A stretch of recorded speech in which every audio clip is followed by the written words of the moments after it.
Good morning, students. Today we will have our third class on the same topic, composition. Same question number, question 1. So today we will discuss on argumentative composition. With this particular type you all are already acquainted with, because it was in your ICSE syllabus, and here also we find it in ISC. So, though you all know about argumentative composition, still it's required to revise those points again. So, you all know that argumentative composition is generally a debate topic, a debate in written form, right? So, here you are supposed to come to a conclusion through some logical discussion or through reasoning, and you need to express your opinion regarding any particular topic clearly, logically, coherently, and for that reason you need to have a clear, coherent and logical thought, right? So a definite point of view is required over here. That means if you are for the topic, then you have to be strictly for the topic. If you are against the topic, then you need to be strictly against the topic. So sometimes it requires a discussion, but you need to be very much clear that you need to remain biased for only one point of view, that is either for or against. Now again, you need to provide some examples to support your argument or to support your opinion, right? And genuine evidence with facts and figures, you need to bring forth your point of view. And you need to remember that sometimes concrete examples can make even vague philosophical ideas become clear and real, right? So you need to keep all these things in your mind. Try to add a touch of humor in your argument. Yes, and you are not asked to involve yourself into any kind of controversy, right? And again, one thing you need to remember, that you need to give due respect to everyone, to your opponent as well. Means at any point of time, debate should not sound like a quarrel, right? So you need to pay due respect to everyone, right? And sometimes you need to avoid the points which can be destructive criticism for yourself. So try to choose your points wisely, right?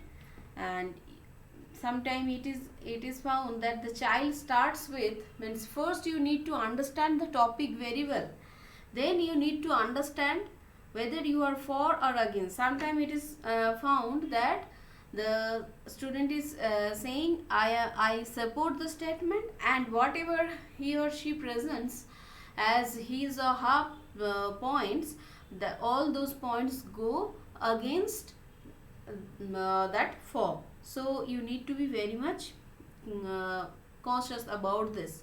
And if it should not be like you have started with that I am for the statement, and at the end it is found you have written everything against the statement. So you need to be clear in this point also.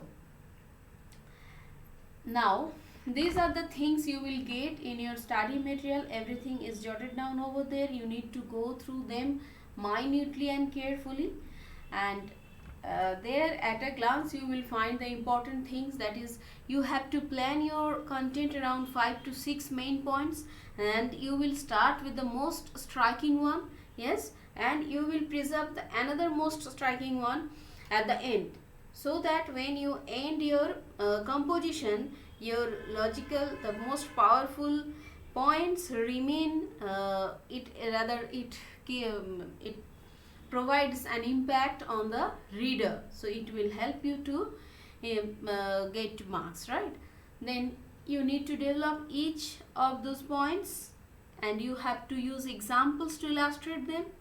Introduce humor if possible, and you should be very aware that that humor you are using, it shouldn't go against your points. It should be obviously, it should have a connection with your points. Then you can use statistics, facts or data, but you have to be very sure that those things are absolutely correct, right?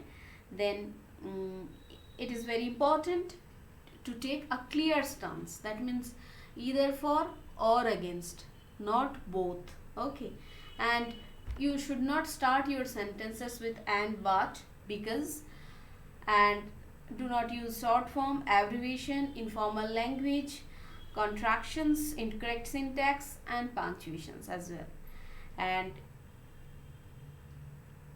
okay, then you have to use, means you can, as I told you, try to divide your points into, like, you choose your points in such a way that definitely there will be the most if appropriate one or two or three points will be definitely there. So try to put a very striking one at the very beginning, and when you complete your you are about to complete your composition, then at the end you try to put another one, and in between rest points you can include, right? So in this way you are supposed to compose your argumentative composition.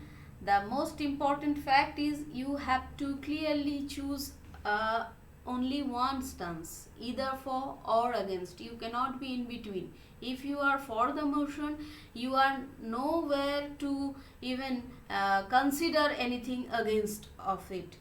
Okay, so these are the main features. You all are already acquainted with all the features, all the characteristics of argumentative composition. So that's why I made this discussion.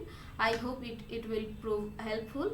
And as your exams are there, so one by one I will be trying to make you understand the types of composition. So now again another, you will find a worksheet along with this particular one, and you need to at least jot down your points, right?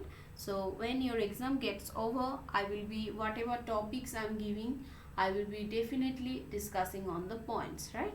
So till we meet in our next class, you need to take very good care of yourself. Keep on doing your work, keep on reading those subjects. The subjects are yet to take place. So till then, take very good care of yourself. Thank you. Have a nice day.